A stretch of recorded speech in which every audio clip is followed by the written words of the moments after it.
Num num. Birdie num num.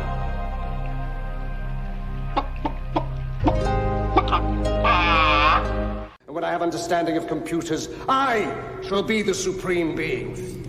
God isn't interested in technology. He knows nothing of the potential of the microchip or the silicon revolution. Look how he spends his time. 43 species of parrots. Nipples for men.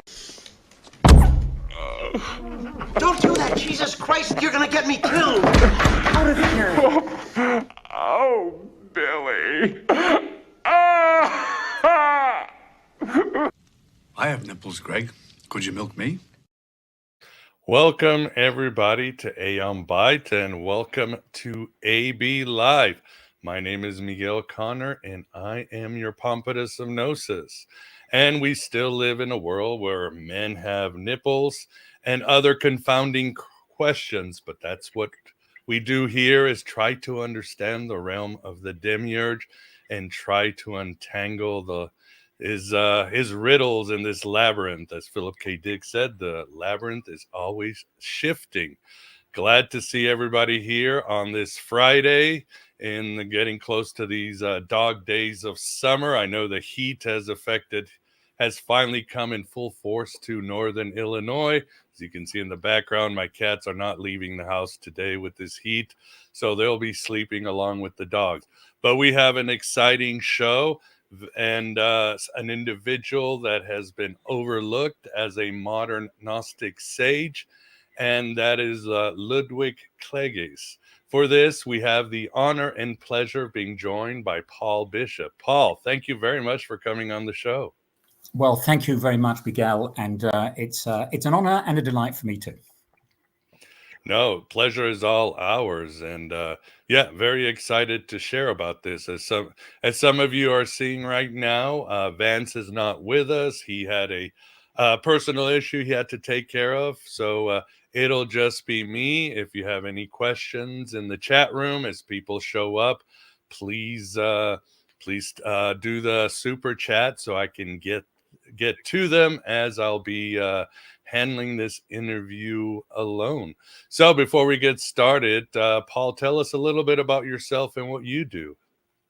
That's a very good question. I teach German. That's how I earn my living, and I've been at the University of Glasgow for probably too many years. But Glasgow's a great city.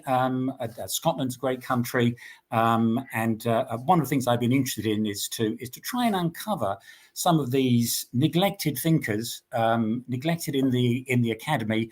Jung being one, Klages being the focus of our discussion tonight, being another one. And I'm on a mission to try and get people interested in Klages, because there are lots of problems with him, and I'm sure they'll come out in our discussion, but I'm convinced he's an important voice. And I think he's also one that will appeal to anybody who's interested in Gnosticism, because there are definite Gnostic flavors in what Klages is doing. Oh, I would agree. I did read your book, and I found it fascinating. I almost felt shame on me for missing him out. Why do you think he's been so overlooked, even though, as you write and others have said, in Germany, he's one of the giants, but outside of Germany, he doesn't get the press of some of the other figures? Yeah, well, I think it's fair to say he was one of the giants. He was a tremendously popular speaker, 20s, 30s, 40s, and carrying on then again into the 50s. He was one of the people who, he wasn't an academic. He was academically trained, but he did what people, I suppose it was an early precursor of what you were doing on Aeon Byte, which is bringing knowledge to the people. And he would do it. He would go on train journeys, and he found a good way of traveling third class with some comfort by bringing his own cushion. He'd get out there with his really quite technical philosophical stuff. You might compare him, I think, to someone like Rudolf Steiner, again, who would address the working men at the end of the day in these clubs. Almost impossible for us to imagine now people doing that rather than switching on the telly or going down the pub. But Klages' reputation, I think, has suffered for a number of reasons. He's in my view, misportrayed as being a right-wing thinker. There are certainly some problematic statements that we can find, but I guess that's true of all thinkers. The overwhelming substance, I would say, is of perennial significance to us. One of the reasons why he hasn't made it out beyond Germany is because very little of his work has been translated. Some bits and pieces have come out, and one of the things I wanted to do in the toolkit, which I put together on Klages, was to choose some of the greatest hits of his passages and share them and translate them. But he's jolly difficult to translate. He is a really difficult German writer. That syntax, the grammar, he is hugely demanding. And of course, that makes it then very easy for people to say, oh, this guy, he's too difficult. This guy is too much of a contrarian. This guy is too much of a Gnostic, and we're not going to have anything to do with him. And so he's kind of being cast out to the outer fringes of the academic universe. Interesting. Could you give us an overview of his life when he was born, and what was his Clark Kent personality before he went into philosophy and all that? Yeah, sure. Yeah. Well, he's born in Hanover in 1872, and he goes to the local gymnasium. He then goes on to study chemistry in Munich. And in fact, he's having a very orthodox scientific career. He starts off doing doctoral research. He publishes a thesis, an attempt at the synthesis of menthone in 1901. But then there's a big change of tack. And this change of tack, I think, takes three forms. He gets very interested in graphology. Okay, so science of pseudoscience, I think we'd probably be inclined to say today, of handwriting. But there's a key idea here, which is how we express ourselves says something about us. So graphology is one kind of aspect of that. More generally, then, what he describes as Charakterkunde, characterology. And this isn't simply about putting people into various types, but understanding human difference, and understanding why it is that, we have conflicts, we have misunderstandings. What is it that makes us characters? How can we shape our character? And in that respect, I think he's fitting into the old German idea of Bildung, of creating ourselves. And then thirdly, something very important is that he gets involved with a circle around Stefan George. And Stefan George is a very important German poet. Again, he's tended to be kind of left out of things. But in the early 20th century in Germany, he is an absolutely crucial figure. And Klages is in there in this circle of people around Stefan George, has a big falling out. And so what does he do? He goes and sets up his own circle, a kind of counter circle, which is called the Kosmiker Kreis, the cosmic circle. And that's when they start getting into the really weird stuff. So you can see that he's moved a long way from chemistry. At the outbreak of World War I, he leaves Germany. He's not a German nationalist. He does not like what's happening in the First World War, and he moves to Switzerland, good old neutral Switzerland, and that's where he stays and lives as a Privatgelehrter, as a private scholar, making money through his public lectures. And in 1929 to 32, this is when he works on what he calls his main business, his Hauptgeschäft, his main business, a phrase which he takes from Goethe. And this is his mammoth book, Der Geist als Widersacher der Seele. Again, we'll see some of the translation possibilities when we just deal with the title. So we could translate it as the spirit, as the opponent of the soul, the mind as the contrahent of the psychic. There are so many different ways of translating it. We'll need to come back to these concepts of Geist und Seele, such simple words, complex, as it always is with German things. And it's this book, 1,500 pages of it. It's worth learning German in order to be able to understand him.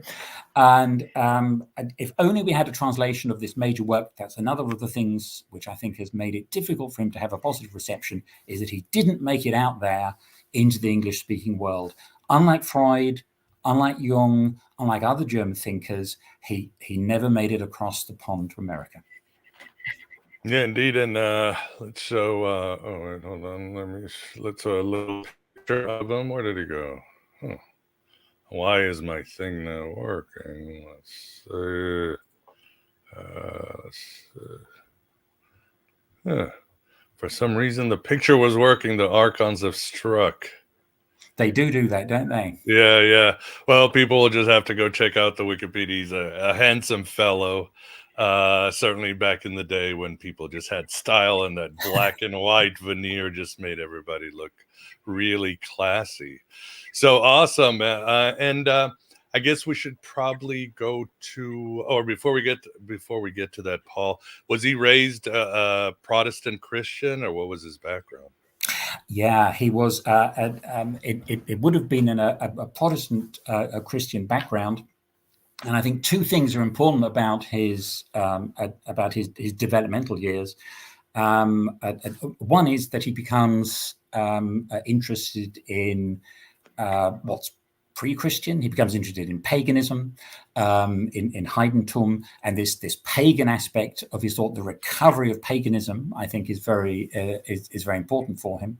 And he also, has to be said, has some very weird, hallucinatory, out of the body kind of experiences. He has visions. We could put it like that. So he's authentically weird. He's in his personal life tapping into that other realm that's there, and I think that one of the things which has bedeviled him is the accusation of anti-Semitism. But I think his objection is to Judeo-Christianity. I mean, he fits into that mold, and he's not just anti that; he's pro-pagan. I think that's the key thing. So it's a positive agenda. It is about recuperating something which has been lost. But of course, the whole concept of the pagan in Germany in the 20s and 30s and 40s becomes, I think one could almost say, contaminated because of the political context. And I think I'll put it like this, Miguel: it's much harder to talk about paganism in German than it is to talk about it in English, because of the political resonances that are there. Oh yeah, indeed. Yeah, those were the times, and unfortunately, you get dragged in. Your name gets through the mud. Everybody appropriates everything for their own agenda, and so forth. And he moved. He left World War I because he was just anti-war to get out of the heat. Why did he move to Switzerland? Yeah, I think it's I think it's a symbolic decision. It's a political decision. It's also clearly a personal one as well. But he doesn't like this new nationalist German. Again, it's a bit like in the way that after the Franco-Prussian War, Friedrich Nietzsche become very, very anti-German in his rhetoric. And again, there's one of the strange ironies that Nietzsche, portrayed as a nationalist, portrayed as a Nazi thinker and so on, nothing could be further from the truth. But what Nietzsche sees in the Franco-Prussian War, which is the rise of nationalism, and of course, Nietzsche spends a lot of his time going to Switzerland as well, off to Sils Maria, Italy and other places, but they want to get away from. It's interesting how many German thinkers want to get away from Germany, and that's certainly true of Nietzsche, and it's certainly true of Klages as well. Yeah.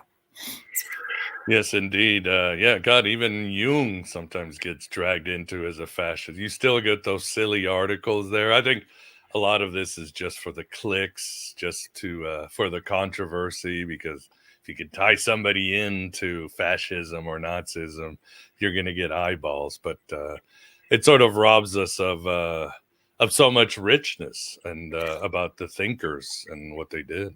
Oh no, I absolutely agree with you, Miguel, and I think it's a way of closing down discussion.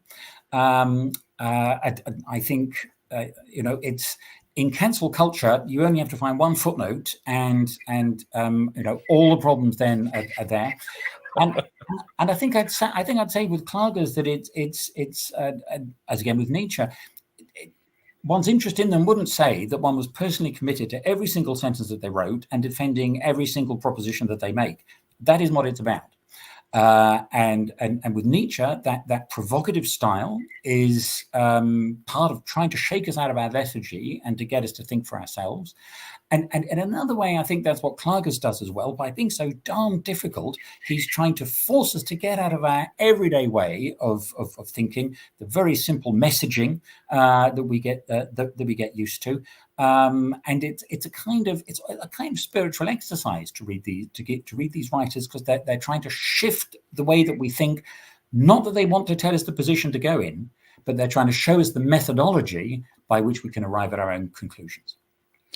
Exactly. Even Nietzsche said at the Rainbow Bridge, the state has to be left behind. I mean, he was pretty there's no room for ambiguity. I mean, so these German thinkers were about the individual. That's what they were working for, was much more important than the state or saving Germany was saving the individual, right? Find the individual and who he is in this cosmos.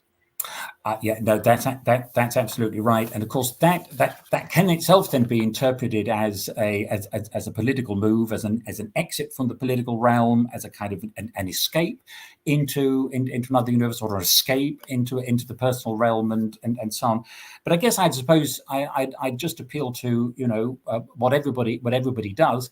We can't as an individual save the world. We have to position ourselves within it the best that we can, and I think particularly people who go down an academic route should understand that what their duty is to explain, to transmit knowledge, to open up possibilities for thought, to share ideas and methods, and energize and animate people. We shouldn't be in the business of telling people what to think. And I think it's the same with Klages, that Klages does have this remarkable view of himself as, he says, "I'm the most plundered author in the 20th century." Big claim. That's a big claim. Yeah, it is. But in a way, I can see what he's getting at, because psychoanalysis is so very clear, so very close to part of what Klages is doing. Existentialism, there's a very clear case for seeing Klages as an existential thinker, and another concept or category that's useful for understanding him would be phenomenology. In other words, understanding the world as a phenomenon. I mean, how do we construct the world as a world? And it's interesting, therefore, to note that a thinker like Ernst Cassirer, who is absolutely no political problems around Ernst Cassirer at all, Philosophy of Symbolic Forms, in the incompleted 4th volume, there's a big discussion that goes on in those pages with Klages. So a Jewish thinker, a Jewish philosopher like Ernst Cassirer, the writer of the great Philosophy of Symbolic Forms, is able to see something that's worthwhile in Klages as well. And I think that should encourage us to find something worthwhile in him. And I think it's there if we know how to look for it. Well said. Well, why don't we get to, you might say, the main event, at least for Aeon Byte, and that is tell us about his Gnostic metaphysics, or as he's been called, a Pagan Gnostic, or his ideas of Chthonic Gnosis, if you would. Yeah, that's right. Yeah. Well, the term Pagan Gnosis, Pagan Gnostic, comes from a very good book written by Michel Pauen. The book's called, I'll give the German title just to spice it up, Dithyrambiker des Untergangs, Gnostizismus in Ästhetik und Philosophie. You can hear the learning in as it comes through in the German there. So it's the dithyrambics of decline. That word Untergang is there as in the decline of the West with Spengler, another controversial thinker. Gnosticism in Aesthetics and Philosophy, published in 1994. And anybody who's got German it's a really good book, absolute cracker. And it deals with Ludwig Klages, Ernst Bloch, so definitely a left-wing thinker, associated with the Frankfurt School, but not quite a Frankfurter, but a left-wing thinker. Martin Heidegger. Oh dear, there we are, back with the bad boys again. And then finally, Theodor W. Adorno. So the absolute apogee of the Frankfurt School.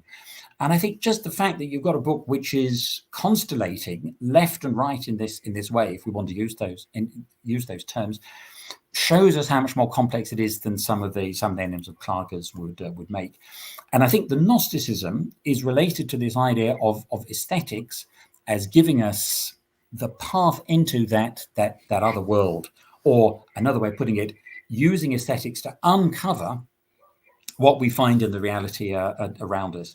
And Powen puts forward the argument, he says that art is the secret paradigm of Klages philosophy.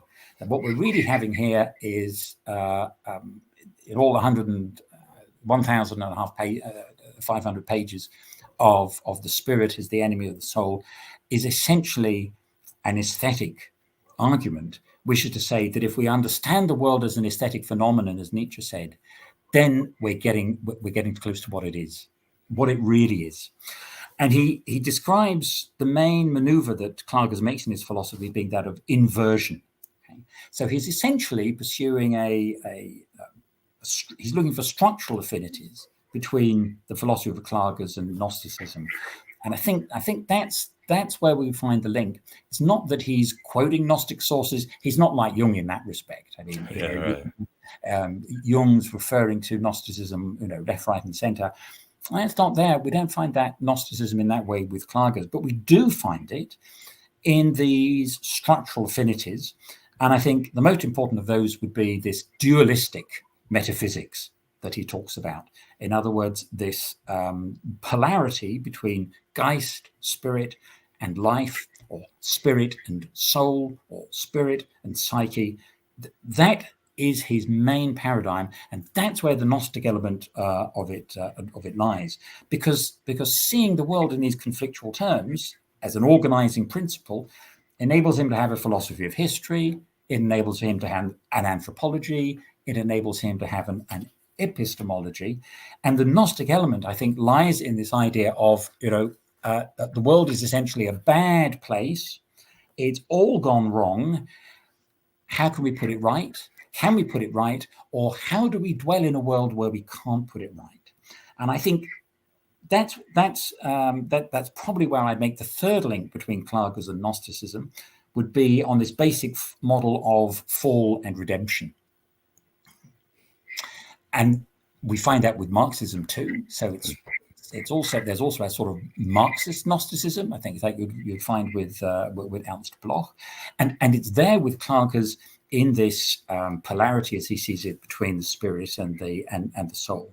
So he's offering us a critique of reason, a critique of rationality, but he's not reveling in irrationality.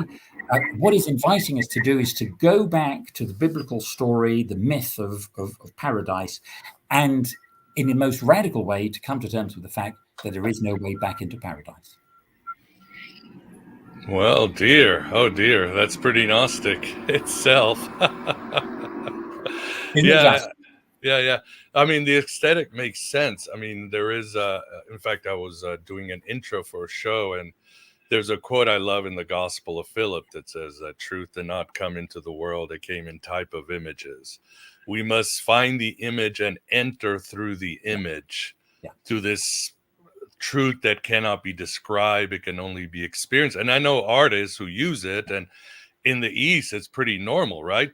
You make gods in your house, everything's an image, and you want to experience that sort of sublime feeling behind the image. So that's what he's talking about when he's talking about an aesthetic, right? It's absolutely, yeah, so absolutely right.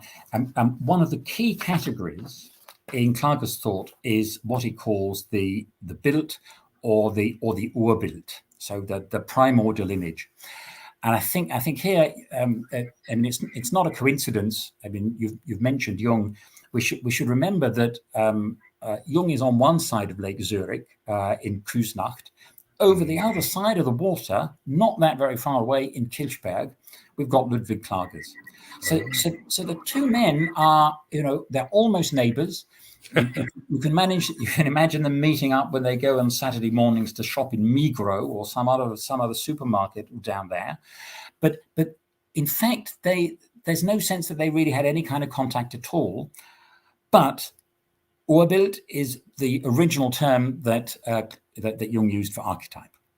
And I think the idea of an archetypal image, a primordial image, German is such a wonderful language. You get this prefix "ur," you stick it on front of something, and it makes it all very special and ancient and archaic and so on. It's absolutely brilliant. Anything can have an "ur" in front of it. And the Urbild is therefore an archaic or primordial image. So it's pre-rational, but it appeals. It's going to have to get through the filters of our reason. It's going to have to get through the filters of our senses, and it's going to have to be understood. You're absolutely right, Miguel. Understood aesthetically, and the Urbild that Klages talks about, they're very different from the archetypes that Jung proposes.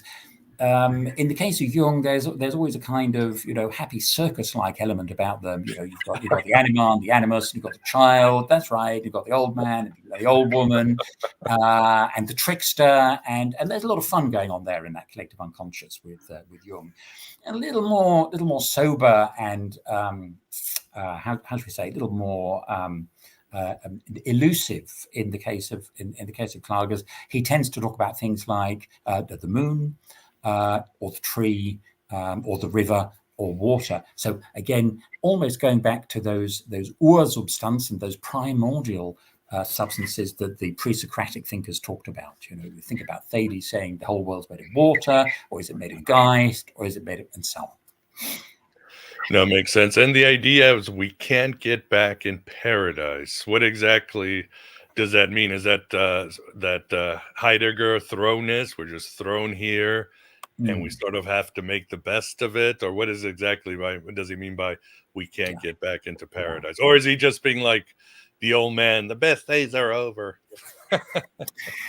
Yeah, well, there is a kind of, what should we say, structural pessimism to all of this. Although we might note that that's also there with left-wing thinkers, certainly someone like Adorno. I think there's definitely a very sort of grumpy and depressed side to Adorno as well. And again, translating Adorno is a big task and a half for anybody who wants to undertake it. But I think it's to do with the fact, and if anybody wants to follow this up, one of the few works that's been translated by Klages is something called The Science of Character. So Die Grundlagen der Charakterkunde, and you can find that floating around the internet entirely legitimately for free, using the 1929 English translation. So if you Google Klages Science of Character, 1929, translated by W.H. Johnston, then you'll be able to find a pure and, as it were, unadulterated Klages.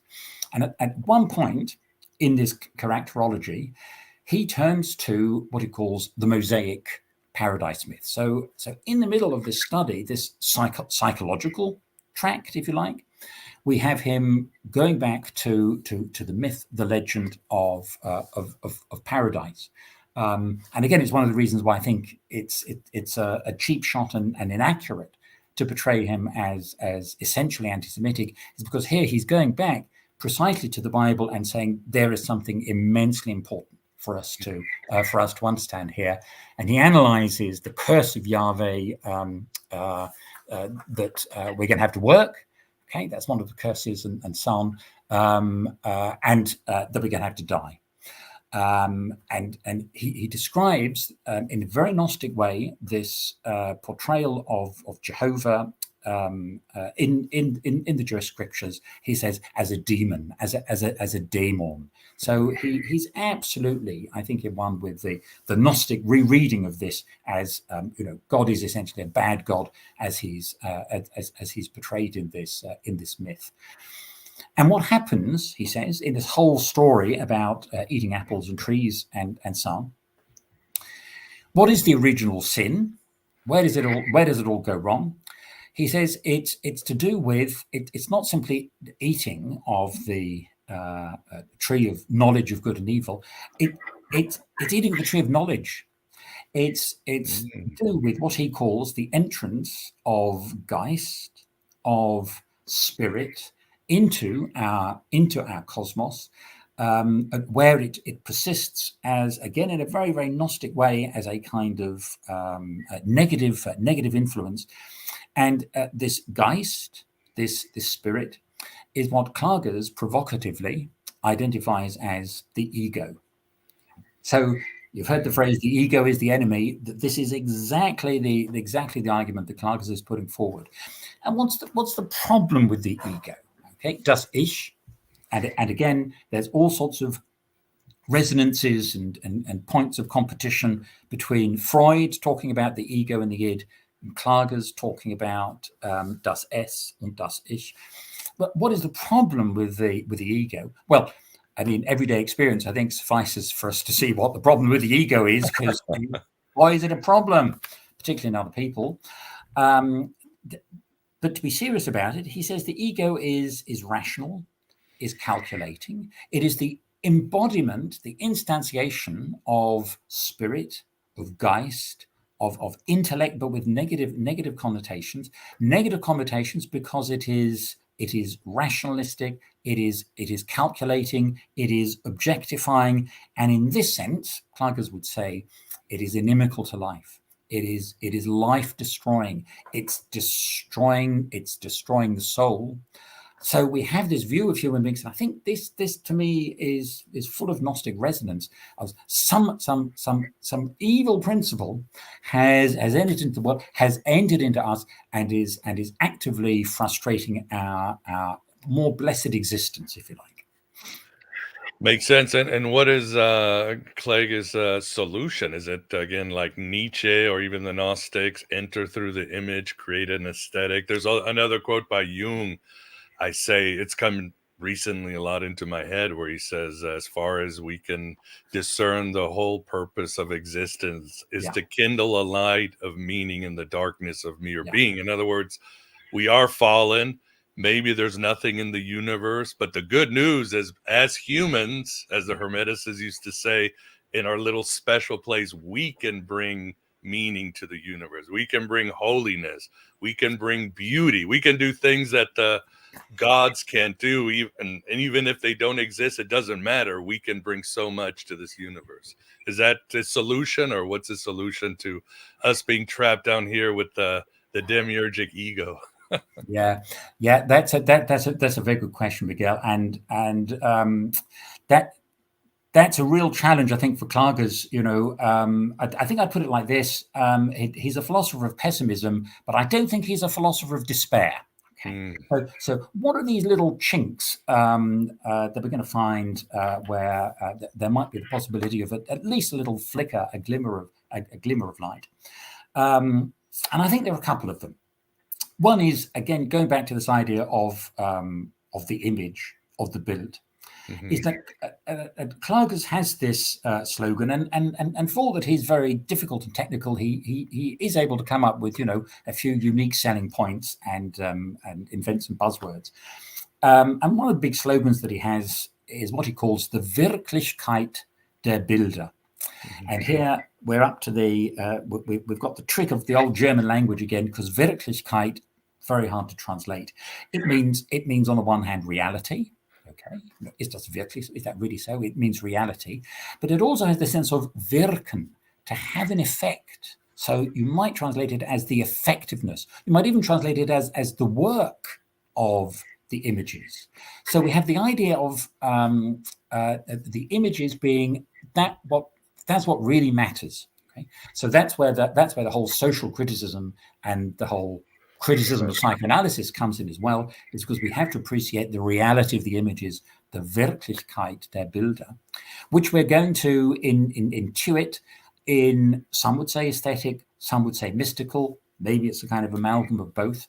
In other words, we're not merely rationally or rationalistically apprehending them, we're intuiting them in a far richer and more significant way. And he has a great description of this, where he says, he says, you can look at a forest in various ways. Think about a wonderful green, lush forest or wood. And he said you can think about it in various ways. You could think about it as a botanist would. Okay, well, the kind of trees, you could categorize the kind of trees, make lists of the different species that are there and so on, describe the ecosystem, so on and so forth. You could also look at it as a businessman would and think, gosh, there's a lot of wood. I could chop all that down and make a packet selling it and so on. But he also suggests, well, you can see the wood as an image, as a build, as something which is transcending its physicality and acceding to this other perceptual realm. In other words, you really can see the wood for trees, to kind of play on that, on that phrase. But I think he's thinking about something like, if we look at anything significant, it could be a landscape, or it could be an object, or it could be a person, and this unlocks a whole potential, a kind of reality of the heart is in the response, which isn't there in something which is purely technical and intellectual. And he gives us an example of something where he says, if you were living in the country, he says, you can look out of the window every day and think, oh, there's that wood over there. But there might be one occasion when you look out of the window and there's a sunset and the whole of the wood is suffused with this beautiful red color. And it's an amazing moment. It's an amazing picture. It's an amazing image. And he says, it's that kind of moment, that kind of significant moment when you are apprehending that the reality, the ultimate reality, what matters, what is the reality for you as a living, breathing, thinking person, is that image. And that image, he says, is never going to recur. And I think what he's trying to do there is one could describe it technically as a kind of phenomenology of the everyday. But what he's saying is those mystical, those aesthetic, those intuitive moments that we have where we're absolutely caught up short and in a way can forget time. We go out of space and time at that moment when we're there, when we're in the image, when we're in the flow, as we're taught to say these days. That's when something very special has happened. And I think that's why he talks about something which he calls, this is the kind of, other part to answering your question. He has this notion of what he calls spezifisches Glück, that is to say, a specific happiness. So, the march, the onward march of Geist, the onward march of the icon of the archons is kind of unstoppable.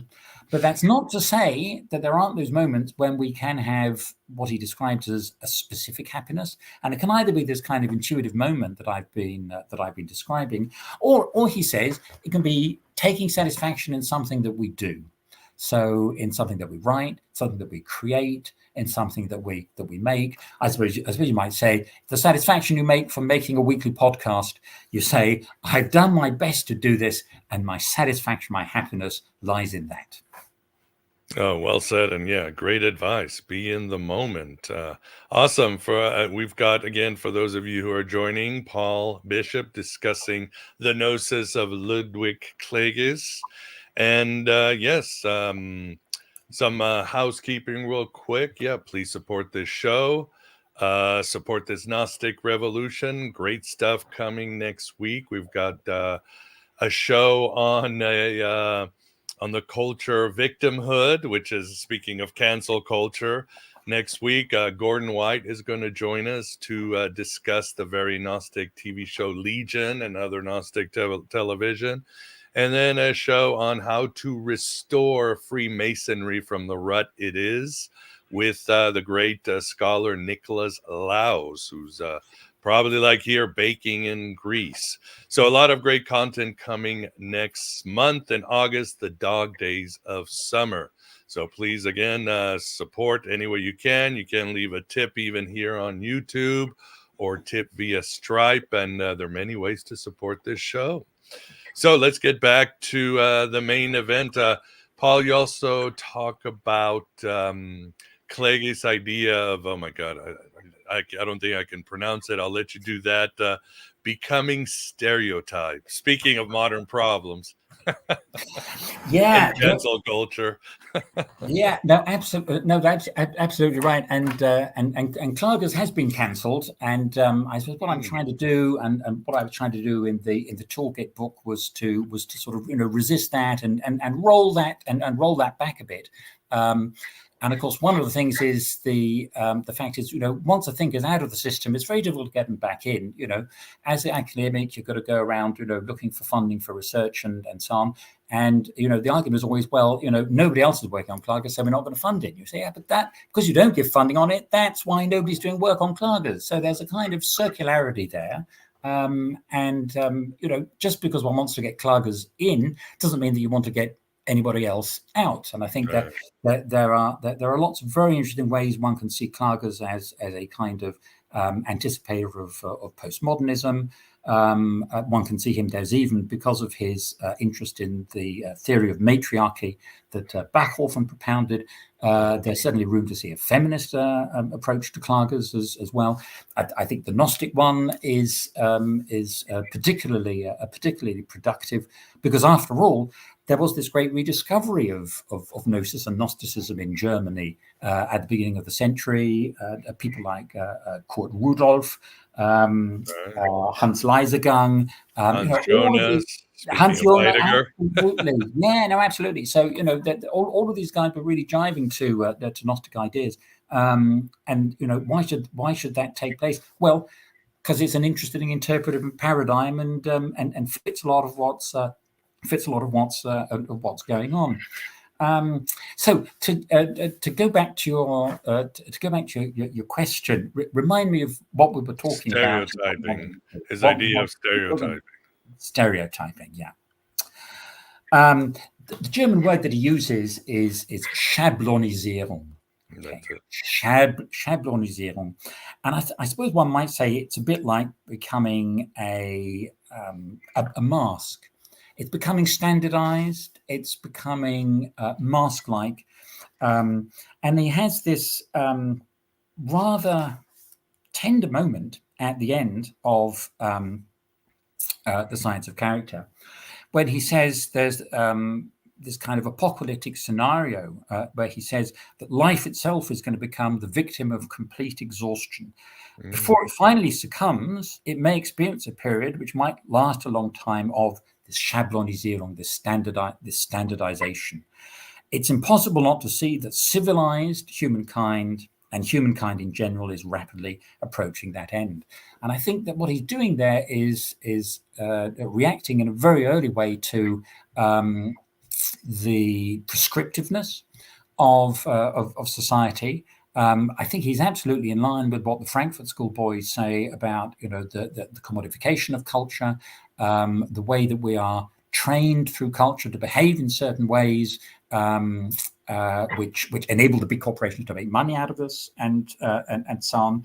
And that's also there in the kind of the language we use, how we take a reductive approach, how we take a simplistic approach, how we take a kind of sloganizing approach, and so on. All of this that he sees. And he talks about, he says, thus the United States in 1917 went to war against Germany in sincere indignation because the newspapers had told them that Prussia's militarism was rioting in devilish atrocities as it attempted to conquer the world. Of course, these transparent lies were published in the daily rags because the ruling lords of Mammon knew that American intervention in Europe would fatten their coffers. Now, brilliant. I agree. Yeah, that's right. Now, the rhetoric of the lords of Mammon and so on, is that anti-Jewish? Is that anti-Semitic? I think that is to reduce what Klages is saying here. We might look at military conflicts in our own time and ask ourselves, what are the financial things that are in stake? A lot of different groups get rich. Yeah, exactly. You have to be at the right place, the right social. Yeah, it's not. Yeah, it's a whole racket. Exactly. I think so. I think it's oversimplifying if one sees it. purely in that way. But he's making an interesting cultural point. Whereas the Americans thought they were fighting for such high-minded slogans as liberty and justice, they were actually risking life and limb to stuff the money bags of the big bankers. These free citizens, he says, are in fact mere marionettes. Their freedom is imaginary, and a brief glance at American work methods and leisure time entertainments is enough to prove conclusively that l'homme machine, man as a machine, is not merely imminent, it is already the American reality. Oh, wow. Ahead of his times, way ahead of his times. I know. Isn't he just? And that critique, I think, is also what one finds later on in the Frankfurt School. I think the Frankfurt School, with very few adjustments in terms of language, would say exactly the same thing. Particularly that emphasis not just on work methods but on leisure time entertainments as being ideologically driven, and I think here you can see why, making a right-left kind of distinction, I think, doesn't really help. The point is that an accurate description of, okay, he's talking about American reality. In the meantime, we might say, Western reality as well. But it marks him out in my mind as a very perceptive cultural critic, because he's already saying this in I think it's about 1919 he writes that. Wow, yeah, he sees the writing on the wall. Brilliantly said. And going back to the idea of the interests of Gnosticism, excuse me, it is interesting because for some reason, like in the 20th century, bringing up Gnosticism was seen as something anti-Jewish, which of course, looking forward made no sense, because if anybody saw the Jewish scriptures as holy, it was the ancient Gnostics. They were embedded. There were possibly Hellenistic Jews, but anyway, they saw it. They just simply said, everybody's been fooled. There's a demiurge. There's something darker. The universe is ruled. And of course, the Kabbalah agrees with it. But this happened too, because when Jung wrote his 7 Sermons to the Dead, he got in a lot of hot water, specifically with Martin Buber, the great Jewish philosopher, because of that. And of course, he backed up because he didn't want to cause trouble. Oh, it's just a youthful indiscretion. And he sort of put that stuff there. And then, of course, later on, this stuff is more acceptable today. But it was some sort of polemic. And you wonder if it was Christians behind this polemic, because anything they can do to suppress Gnosticism. I mean, I've seen evangelical Christians and pastors here in the West, in the United States, you bring up Gnosticism, they're like, oh, it's anti-Semite. It's like, you don't care. You just want to suppress this stuff. So that's probably it. But has the right or the far right tried to appropriate Klages in Europe, or how is there sort of, what's going on with that? Is there a battle? Well, yeah, no. Come back to the question about these links between Gnosticism, anti-Semitism, and right-wing thought and so on. Because I think you're right. It's a complex and important issue. I think there is an attempt to appropriate Klages' thought for right-wing purposes. There have been a couple of anthologies of texts from Klages that have been published by Arktos Books, and I think Arktos Books it's perfectly fair to describe them as a right-wing publisher. I mean, that if you see the other thinkers, Alain Benoit and Guillaume Fay, particularly the French right-wing thinkers, the so-called Nouvelle Droite, they're absolutely home in Arktos. Now that's not my political view, but the problem that I have is that by a right-wing publisher publishing Klages is that contributes to what I would see as a misapprehension. I just don't think he is right-wing in that. In that ideological sense, he has an interest in, and he's conservative.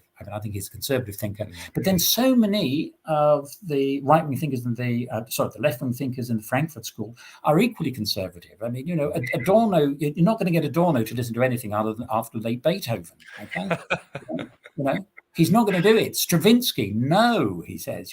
Why? Because it's too archaic. He hates the rite of spring because it's all of this pagan stuff that's rising up to the surface.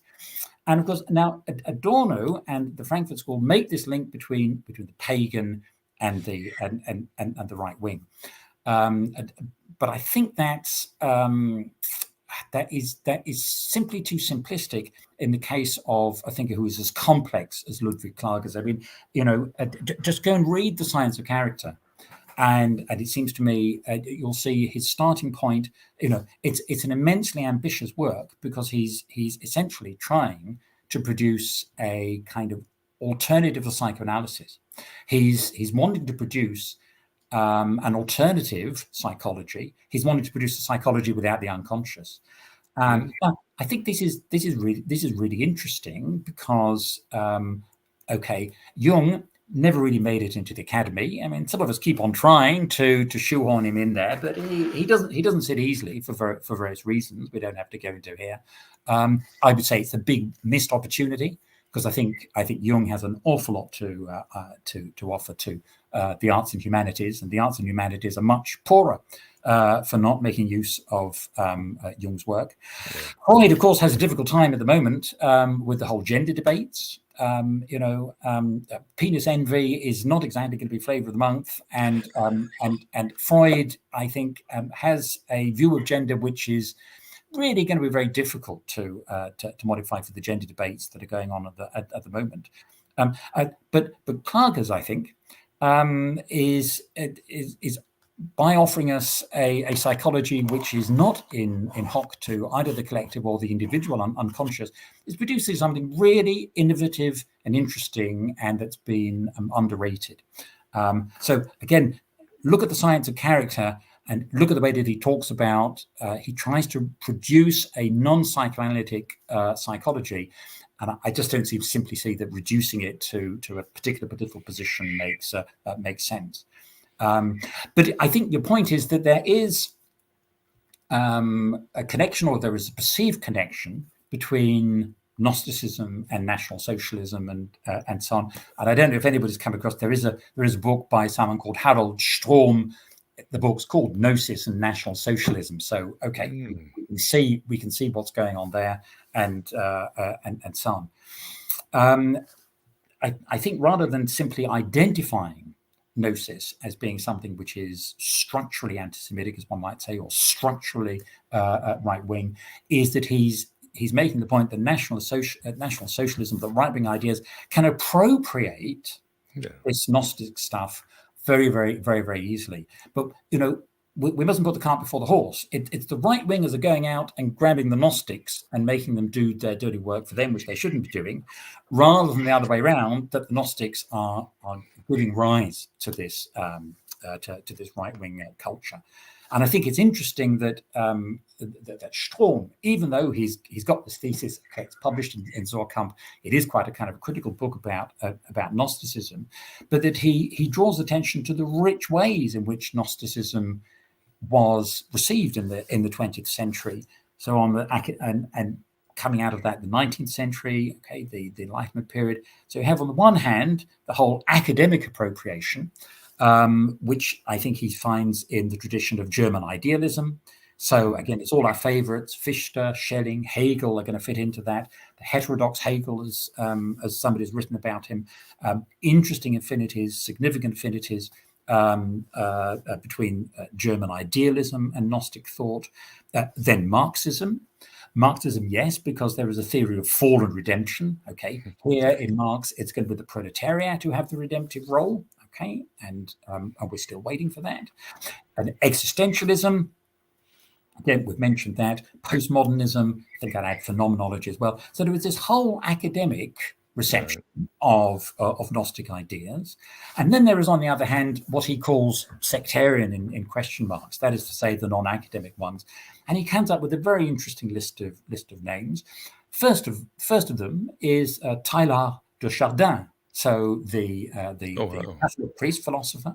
Yeah. Jung is then there, of course. He would have to be. Rudolf Steiner. I said it was all the favourites. Aleister Crowley, Ron L. Hubbard. So he sees that there is this, we might call them sectarian, I think is a kind of unfortunate phrase. They're the kind of special interest appropriations, let's put it that way. Rosicrucianism, Freemasonry, Templars, Grail orders, and so on. So Gnosticism is this great kind of underpinning. And I think that would be the reason that one would say that Gnosticism is important for someone like me who's interested in history of ideas, is because that essential structural model of fall and redemption underpins so many of these traditions, those which are academic, those which are non-academic as well. Yeah, well said, and I couldn't agree more. I have no problem people saying that National Socialism or Marxism has Gnostic elements, or it's Gnosticism appropriated, but Jung would be the first to say everything casts a shadow, everything can be weaponized. We've seen it done with Christianity, Islam, Judaism, Hinduism. So what do you think? This is the world. The Gnostics would agree with Klages. Yes, we are fallen and we don't want to go to paradise because that's where the demon is. We want to go inward and find our own aesthetic, our own divinity, our own inner artist. So no problem in all of these. But like you said, people want to reduce things to simple bad, good, cancel, like cavemen. No. No, that's absolutely right. And in the case of someone like Klages, whose thought is remarkably complex, remarkably subtle, and I just invite people who have a critical view of Klages to go and look at the Geist als Widersacher der Seele, to go and look at the 1,500 pages. Is that this is not just some sort of ill-informed, bad-tempered rant, but it is a very carefully worked out system. It is a critical system. He's critical of everybody came before him. They all got it wrong, apart from him, Ludwig Klages. But that's a common German trope. I mean, you find it exactly the same with Hegel. Is that who's the very pinnacle of German philosophical thought for Hegel? It's the Hegelian system. So that's the way these people, I think, play the game. And I think you'd be a brave person if you said, "Well, I've understood everything that Klages has written in his system." But I'm just trying to show that there are, it's worth the effort. Because there are real nuggets that are in there. And again, when we look at a thinker, we don't have to sign up to every single proposition that's made. It's not as if you would read the Nag Hammadi library and say, oh yeah, agree with that, tick, agree with that, tick, agree with that, tick. That's not the way to approach these texts. And I think it would be the same with Klages, is appreciating the beauty of the architecture of the argument, and then asking oneself, is that beauty so compelling that it might possibly be true, is the way to approach these texts. No, makes sense. And even as you say, Klages was a conservative. He had a very eco-friendly view, right? Mother Gaia and all that. No, he certainly does. And it'd be no exaggeration, I think, to describe him as kind of one of the founding figures of modern ecological thought. There's a beautiful little essay that appeared in 1913, which is called Mensch und Erde. Mensch und Erde. So the human being, mankind in kind of old speak, humankind and Earth. I'm glad that you mentioned Gaia, because when he talks about the Earth, he doesn't mean this in a Blut and Boden sense. He means it in the sense, in the Greta Thunberg sense of the Earth, which is crying out and burning at the moment. And this essay, 1913, highly prescient, warns and draws attention to the destructiveness of Western capitalism and the way that it exploits the environment, destroys the environment. He lists the species. And of course, this is in 1913, a whole 100 years on. Wow. How many more species have disappeared? How many more landscapes have been altered or destroyed? How many indigenous communities have had their cultures turned upside down and driven out? So I think you can make a very serious case for Klages as being conservative in some respects, yeah, but progressive in others. And I think that the ecological one, as reflected in this essay, there are also passages in The Science of Character. If people go and look at that for free on the internet, you'll see where there are these sort of bursts of lamentation for what humankind is doing to the environment. And I think that also speaks very, very, very closely to our ecological conscience today. Yeah, way ahead of his times, that's for sure. The man surely had a vision. And as we get to the end, Paul, I know we've talked about these German philosophers who seem to think this is we are in the worst days and we're devolving as an empire or as Western civilization. And you have this talk today a lot in circles that the West has finally hit a wall. We can't seem to get anything right. Although, of course, then we listen to our parents who said this is the end of the world. It reminds me of Terence McKenna's idea, Rome falls 9 times a day or an hour, because the end is always happening. But I guess the question is, for German philosophers, when did they see the decline of the West? Was this something that started in the 19th century, or was it something that was provoked by World War I and World War II? I mean, even Jung said the real dark ages was the 19th century, not because Germany was very powerful, but because the human psyche was just collapsing. You know, he thought there was no symbolic life, there was no spiritual life or artist, and you know, the West was just, you know, falling into either materialism or this sort of suffocating Protestant Christianity. So the question is, when did the Germans start seeing civilization as ending? Yeah, very, very, very good question. Because I think it taps into a certain kind of cultural self-understanding of Germany. I mean, Germany is a fascinating country, beautiful culture. I'm constantly fascinated by the things one learns about the way that the Germans see the world, and I think that's reflected in the fact that on the one hand, there is a very high-tech aspect to Germany. Slightly different now because they're getting out of nuclear power, and are they going to make it to with the e-vehicles and so on? But there is the old phrase about Bavarians as being on the one hand, beer drinkers. On the one hand, it's laptops. So laptops and lederhosen are the two images that one has, and there is something there of this, industrially leading on the one hand, but as a culture, if you go into German bookshop, you'll see that it's stuffed with things about angels, about gnosis, about UFOs, about alternative medicine, and things like that. One could put it more positively and say that there is a culture of concern with the self, concern with the soul, that's perhaps absent from the Anglo-American world in some ways. And I can recall when I was spending some time in Frankfurt once, going in, there was a lunchtime concert in a church. And if you had that kind of thing, I've been to it in London, and you probably get, 2 old men and a dog will be there. But this church was absolutely packed. And the audience was so attentive.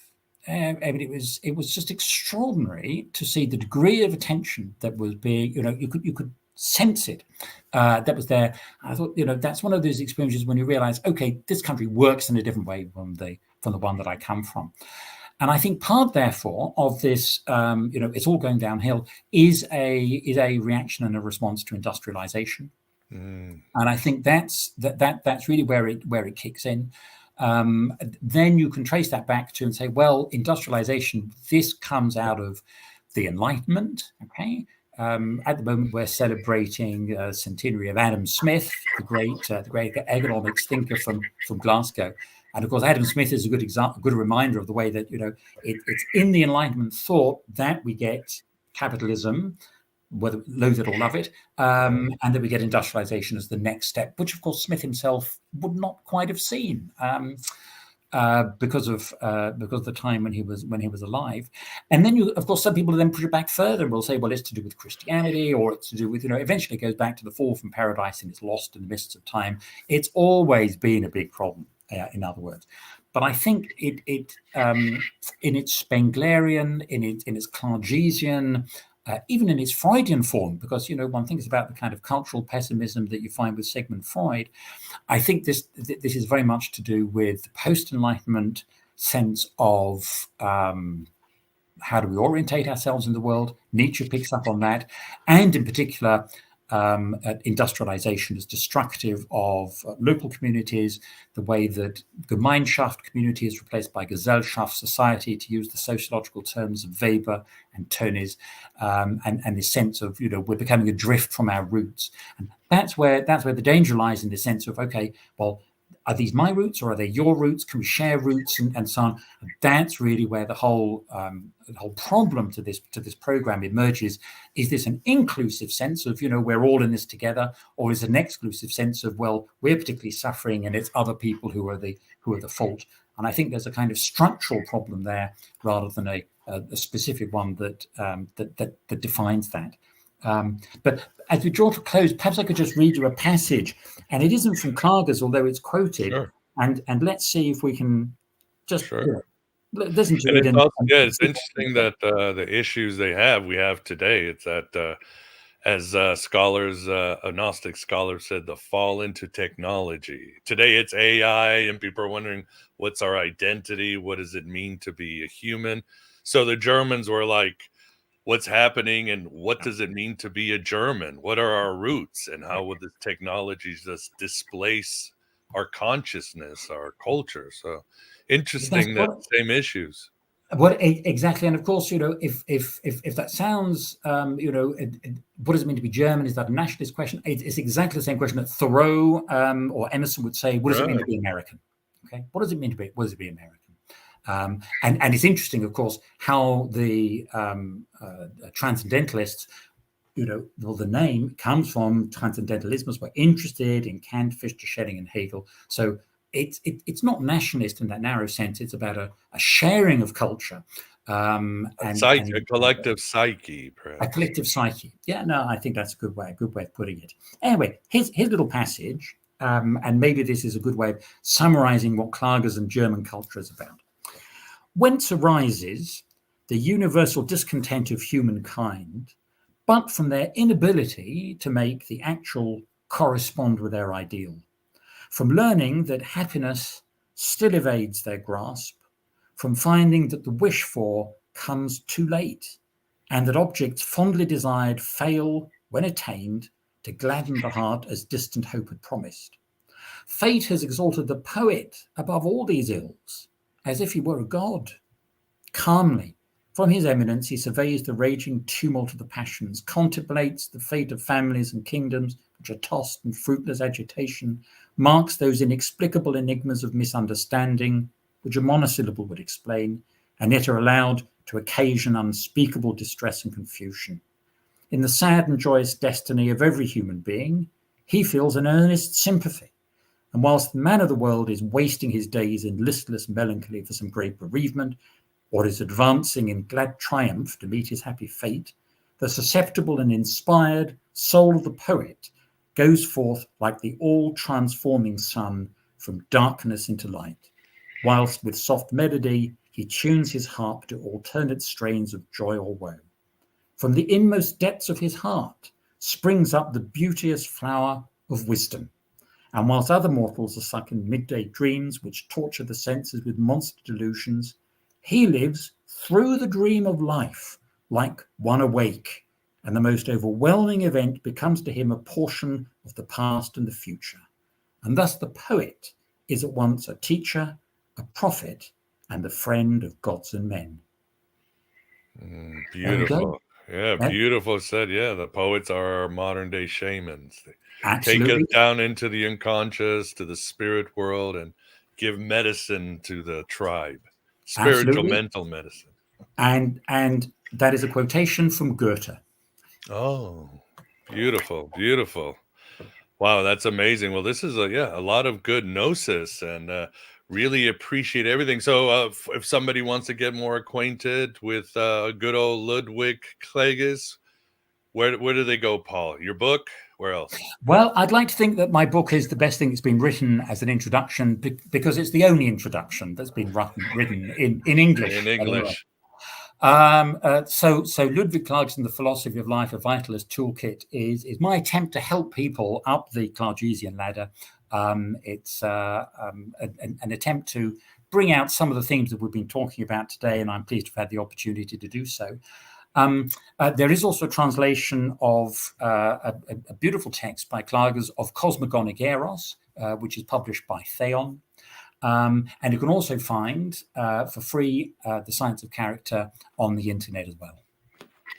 Wonderful. We'll check it out. Well, hopefully this is the beginning of planting that seed and giving Klages more publicity and start a movement. His ideas certainly are relevant, and they are useful and helpful for today. So without a doubt.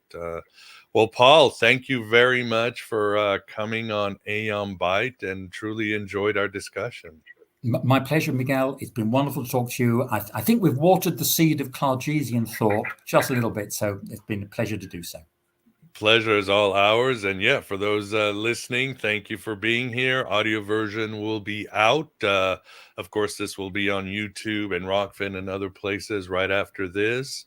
So check it out. And again, please support this venture, support alternative broadcasters and podcasters out there, so that figures like Klages can get out, because that's sometimes the only way. So anyway, I hope everybody enjoyed it, and have a good weekend. And as I always say, write your own gospel, live your own myth, make your own aesthetic. Simple as that.